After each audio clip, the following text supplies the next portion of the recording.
Welcome to Da Nang. You just arrived to the domestic airport and now I'm gonna show you where to go to the Grab station. Also in this video I will give you a lot of tips to save money because I met hundreds of people traveling here and a lot of people did huge mistakes. And watch this whole video, I will make it as short as possible to avoid those mistakes. They can be very expensive. So let's start. First I'm gonna show you all the way to the Grab station, but here you can buy Vinaphone SIM cards. They're $12 here, so you might not want to buy them here, but you can also book your Grab with Wi-Fi. Or you get a taxi. We're gonna ask now some taxi drivers how much they charge to go to the beach. And we're walking towards the Grab station. Because the Grab station here, everywhere in Da Nang, also in Saigon and in Hanoi, there are always some green umbrellas. Very easy to spot. And if you look to the right, it's right there. The green umbrellas, the Grab station. So when you take a Grab from the domestic, you want to put in the domestic Grab, what I will show you right now. Hello, how much is a taxi to the beach, Mike Beach? 250. 250? Okay, so they charge us $10 for, they want to charge us $10. We're gonna go to the Grab station right now. The guys just screaming Grab, Grab, Grab on the other side. They just want to get you not to use Grab, just pay them cash, which we don't want to do if we are new here, okay? If you are experienced and you know the prices, you can just haggle with the Grab drivers and at the end you will save money and they will save money because they don't have to pay this 30% to Grab. Sometimes I do this if I feel like it. I just go there and say, I check how much the Grab price is and say, hey, the same or a little bit less, and they will make more profit out of it. Because for example, if the Grab price is 100,000 dong, they only get 70, I think. It's a crazy number. They only get 70, and if you give them 90, you save 10 and they make 20. So if you want to go this route, yes, but you should be aware where you are, how much the prices are, safe in haggling, and then it should be fine too. But if you want to avoid all those nonsense and haggling, use the Grab app. They will charge you 10,000 extra because there's the airport fee, and just go straight there. We're gonna order the Grab right now and go there. David just said if David can do it, everyone can do it. All right, so he opens up the app, put in the car. Yeah. Now we're gonna see a domestic arrival Grab pickup. Okay, so this is exactly there where the lads are standing. There's no waiting zone either, so it's no problem. This is domestic arrival Grab car pickup. All right, we get that. And then you go a little bit further and check out the cheapest one, Tit Kim, okay? Tit Kim, that's the cheapest. We will pay almost to the Antung area, 69,000 dong, and then they will charge us 10,000 more. Okay, we're gonna see an ad and now we see it's 87. Okay, it's a Toyota Vios and the color is white. Okay, we're gonna go there now and we're most likely gonna see him waiting there already, and you just ignore all the guys with Grab, Grab, Grab, because you know they just want to make without Grab. Hello! It's the friendly Grab drivers here, hello! The first reason we came here actually with David is because he had... Yes, they'll take your phone, look at it, they'll say, okay, this is me, and they'll cancel your ride.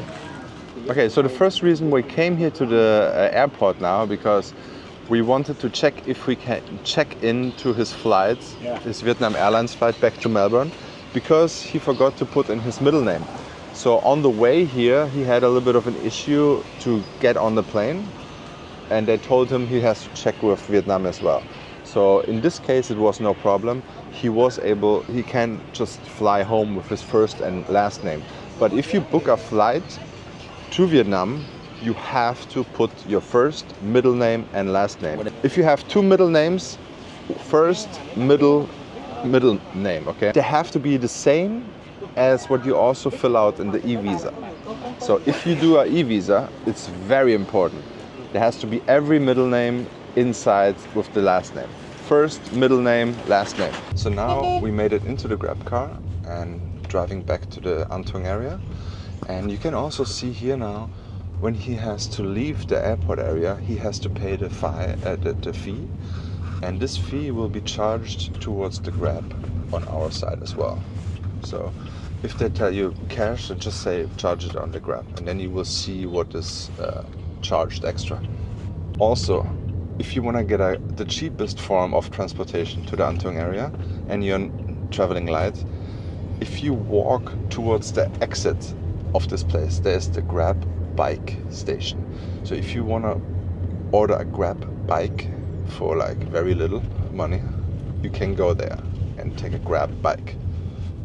I would not recommend that, because why would you do that? Number 2, very important. I already said it in one video, but this time it's a very, very important, guys.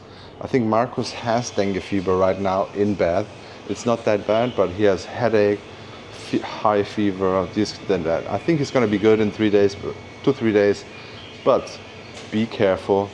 If you're coming during the season, when it's raining, you have to use mosquito repellent. Get it. Get any of those, no matter which it is. Yeah, just try them out, whatever you like the most. Get it, put it on your ankles. Keep in mind those mosquitoes who are on the daytime active, those are the bad ones. But also, if you're a hippie or you're allergic against those things, get the natural organic version from your home country or whatever you use there, which works for you. Bring it with you. Do not skip this, okay? Now it's the time. Just don't do it, okay? Get the repellent, put it on your ankles. That's where these ... usually stinging. Look at this. This is what happens when you don't get used repellent. It's Yeah. an Aussie bite. Aussie bite. I mean, I don't know. This is just you, I think. But get repellent. For all who did not see my other video, I met another David from America. He was also with dengue in bed for 1 week, and he met 3 people who also had dengue. So, yeah. I don't want to make fear mongering. That's just a normal thing in whole Southeast Asia. So it's nothing about Vietnam. And it never happened to me, but I know too many cases to ignore that fact. If you are in a coffee shop or in a restaurant, always use those fans, put them on, and yes, for me please. Put them on so there's a wind on your ankles, so those mosquitoes cannot land there. David, what kind of visa mistakes did you do? I applied for a visa 4 times, and Okay. I made a mistake. I got rejected 2 times out of the 4 times. Okay. So, and actually, I made a mistake on my mom's visa when she was visiting too. So, I had to pay a lot of money for a visa service to fix everything for us. But one, you can get rejected beforehand, or you can get rejected at the airport. So the first time, my photo wasn't like the right dimensions. Yeah. So I got rejected. The second time, my given name, so your given name, I thought that just meant like your first name, but it means your whatever's on your passport. So on my passport, my given name is my first name and my middle name. Yeah. So I had to put my first name and my middle name, so I got rejected there. And then the third time, I put the expiration of my passport incorrectly. I accidentally put the date issued in that spot. The visa got approved. This was the worst time, because then we went to the airport, and then the airline double-checked their entire visa, and they said the expiration on your passport doesn't match the expiration on your visa, and we can't let you on the plane. So that was like, holy shit, like we already booked like 10 days of hotels and like all this kind of stuff. But in any of these situations, you can call these like visa agencies, and they'll usually be like less than 24-hour turnaround. Okay. Often it's like 2 or 3 hours turnaround. Yeah. You pay them like $100, which is like, it's $100, but it's your fault for making a mistake. It's my fault. And then they'll fix it for you. Okay. So I hear that so often. If you have a Vietnam visa already, go open it up right now and check it, okay? Check if the visa is also correct with 90 days instead of 30, because sometimes by default they make it 30, but you just have to say I'm arriving on January 1st and I'm leaving on April 1st or whatever, if that is 90 days, right? So check if the arrival and the end date is 90 days or whatever you need it to be, okay? Check if you have your first, your middle name, and maybe your second middle name all written into the first name section. Just check exactly what states on your passport. double check it again, and it's way more worth to, if you messed up with your visa, just make a new visa. $25 is way better than arriving in Da Nang airport and having to pay $300 to get something sorted out in 30 minutes. You don't want to go there. So fix it, check it right now. If you made a mistake, just apply for a new one. Put in everything correctly, and yeah, then you should be fine. And double check those nasty dates again. And if you're American, just look at the MMDD, so month, day, and year. Just really look that this is everything correct. Because I know, like, the Vietnamese do it like Germans, so for me it's fine, but lots of Americans have an issue with that. So month, day, DD for day, MM for month, and YY for year, right? Why? YYY, yeah. Why? Four Ys. Oh, here's another tip. Why? Not only was that a terrible joke, but you got the words wrong. Okay, here's another tip. This happened to us. So a lot of airlines, they will not let you onto the airplane if your visa is incorrect, even if it was approved. Here's a little hack. We got a new visa at the airport within 1 hour, and we showed it to the airline, and the airline was like, "We don't believe you." They thought it was fake. Wow. They're like, "It's impossible to get a visa in 1 hour." So we don't think. Which airport was that? This was in Seoul. Korea. Yeah, this is Seoul, Korea. I forgot what airline it was, but here's a little hack. The airline won't let you onto the plane because they don't want to be liable if you get into the country and you can't get back out. Then I have to take you back. Exactly. But if you know that you have someone in Da Nang that can help you, if you know there's a visa agent, something like that, you can ask the airline for it's like a release form. It's like a liability form. And then you could sign it, and it says that if I can't get into the country, it's not the airline's fault, it's my fault. Got it.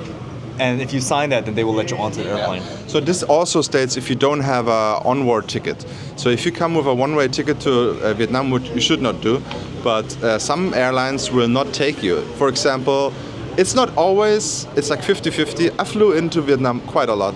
And in Bangkok, especially AirAsia, 50% of the time asks me for an onward ticket. So keep that in mind as well. Have one or book one whenever they ask you to, but yeah, keep that in mind as well. They might not let you on. Okay, another thing David just told me is about Grab drivers. Do not give them your phone. Even if you don't give them your phone, sometimes they'll snatch your phone for you. Always check the license plate and match it up with the car to see if that's your Grab driver. Never ask a Grab driver or any driver if they're your Grab, because they will say yes every single time. So what's really common at like really popular places like the airport or like the supermarket is, especially if you're a foreigner, a driver will come up to you and say, like, "Did you call a Grab?"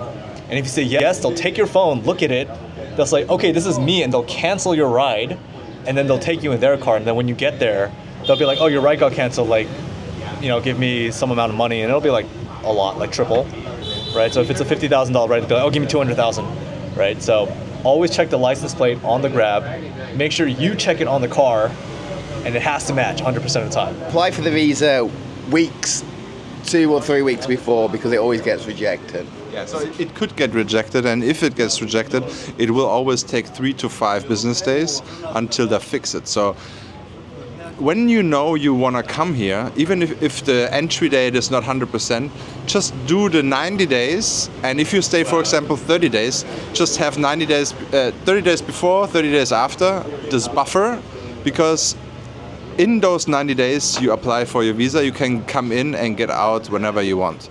So you can enter, even if your visa starts, let's say on April 5th, you can come on April 10th. That doesn't mean you have 90 days after that, then it means that you have 85. So the end date is fixed, but the maximum end date is fixed. But whenever you want to come in, that's not fixed, so it doesn't really matter. Just make sure you're covered for the whole trip, and don't overstay your visa. I just talked with another one, and he was like, he's gonna overstay for 3 days. You gotta fix that before you leave, because they will not let you out of the country if you overstayed. It's not like Thailand where you just pay 500 baht a day, and that's fine. No, Do not do this. Fix it beforehand. Thank you so much for watching. Check out this video and check out this video for more. And